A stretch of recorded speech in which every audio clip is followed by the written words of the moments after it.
Saibhai, does those pictures actually tell us what that partnership meant for the Indian team? Fair to say that it saved the Indian team the blushes in Brisbane so far? Absolutely, you could say that because look, India, if they were asked to follow on, they could have had an awkward half an hour, 45 minutes in the second innings with Stark and Cummins. Yeah, Stark and Cummins were a bit tired as well, but who knows? With the new ball, we have seen India has had its woes at the start. So clearly, I think that partnership brought smiles to the faces of not just the Indian team, but all those who love Indian cricket and those who follow Indian cricket. I think they were smiling, laughing, giving high fives, and it really was a wonderful moment. Saibhai, we don't know whether it'll be a draw or not, but at least India in a good position to push for a draw. In that scenario, would you say that this partnership could be a series-defining partnership? Because you could very well have been 2-1 down. The series looks different. If it's a draw, you go to Melbourne 1-all, completely different complexion. Absolutely, because look, I think after the defeat in Adelaide, clearly the Australians had the momentum, and you could see that with the way they dismissed India. I mean, the way they dismissed the top order of the Indians, the way they rallied to get to 445 after being 70 for three. So clearly, yes, they had the momentum. Now, just like India lost the momentum because of the long gap between Perth and Adelaide, there is a possibility that Australia could lose momentum in this 1 week's gap.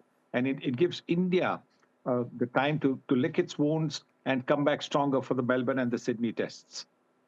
At the moment, because there's still a day to go, we don't know about the weather, and I'm just keeping the weather aside because no one can control it. Assuming there are 90 overs that are played on the final day, are India out of danger, or do you think, no, there could be an outside chance Australia can push for a win, or do you think, no, draw seems like the most obvious result at the moment? Well, in cricket, you can't say anything. Draw seems like the most likely result because now Australia will have to bat.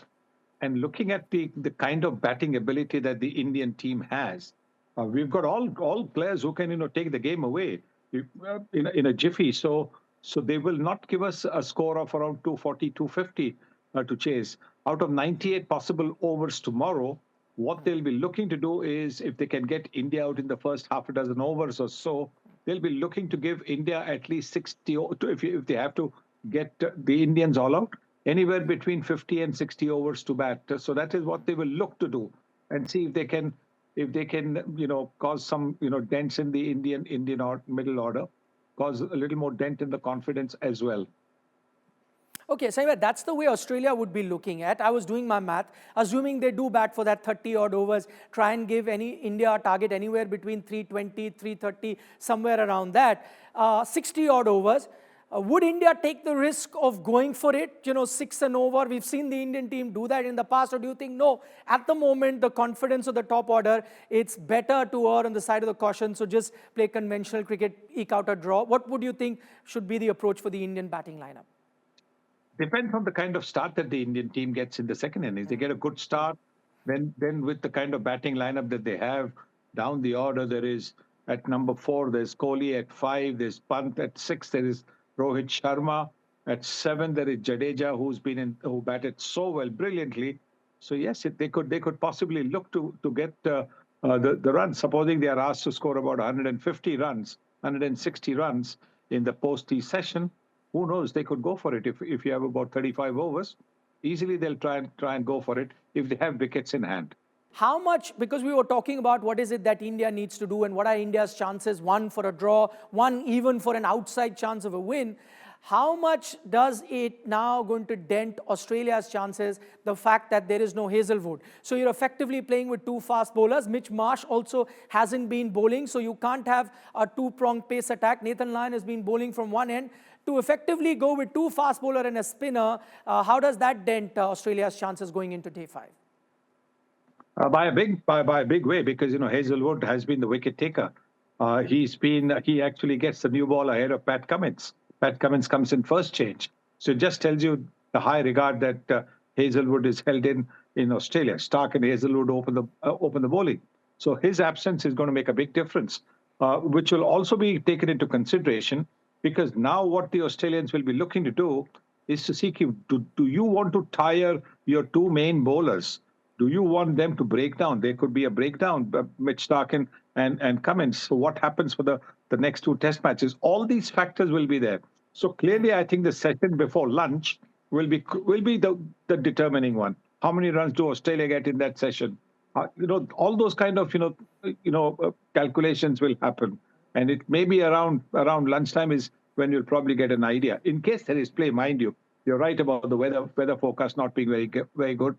So it all depends on that.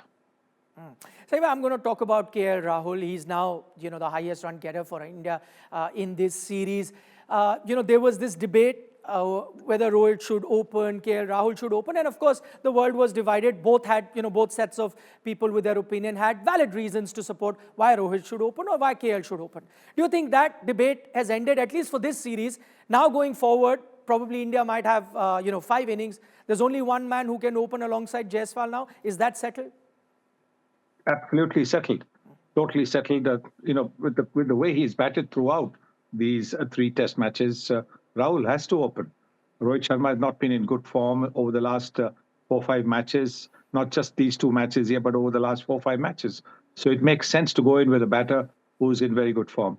The only thing is, unless it's a superstition thing, I would like maybe to Rahul to take the first ball so that he just gives young Jaiswal a little time to settle at the other end, because Jaiswal seems to be in a bit of a rush every time he comes there. He's pushing hard at the ball, and he got away with a streaky boundary to get 4, and next ball he was out. So maybe just get him some time to settle at the non-striker there. Since you spoke about Rohit Sharma, Saibhai, it's been a lean run of sorts for him, batting lower down the order or not. What do you think the future holds for Rohit Sharma in Test cricket? There are still 2 test matches to go, so I don't think we should jump to any conclusions. He's been a wonderful player for India. He's scored heaps of runs, so this is not something that we should be thinking of. We made the mistake of thinking about the World Test Championship final even before we had qualified. So you must not get distracted by the job at hand. The job at hand is to win this series, and obviously we can't win this Test match. So if we can win the next 2 games, we go 3-1 up. I think that is what India should be looking to do. And if in doing that, India qualifies for the World Test Championship final, absolutely fantastic. The other, good batter for India, the second highest scorer, 77 for Ravindra Jadeja. He's actually playing his first innings of this tour. We've had different spinners play in different Test matches. One word to describe Ravindra Jadeja's knock today? Rockstar knock, because this is exactly, he was so comfortable. Not once did he seem to be in any sort of trouble. It's only that over in which he got out, where I think he was getting just a little bit concerned about how to try and retain the strike. And so there was a ball with there was a bit of an inside edge.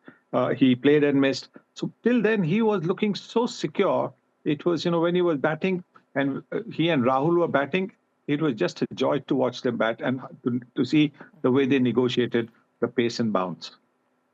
Finally, Saibhai, before we let you go, we spoke about those images at the start, Virat Kohli, Rohit Sharma getting excited with the way the tailenders are batting. We saw Hazelwood in that first Test match say that, listen, now the onus is on the batter. I'm not saying that Jasprit Bumrah and Akashdeep have said this in public, but by their display, their grittiness that they displayed on the pitch, what is the messaging that goes out to the batters now when they come out to bat?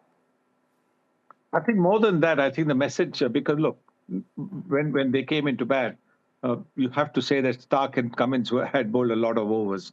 So I'm not taking anything away from the guts and glory that they showed. But they were just a little bit tired, the Australian bowlers. The pitch had eased up a little bit. As you heard Daniel Vettori say, the ball had become a little bit soft. All those factors were there. What I think the batters really need to look at is firstly how Steve Smith put his ego inside the change room and struggled, but he fought and got to 100. What they must see is how Rahul and Jadeja also played very close to their body, didn't push at anything, were quite content to knock it around for 1s and 2s and not look to go for the boundaries. And if they do that, then I think for the next couple of test matches, there should be no problem with the batting.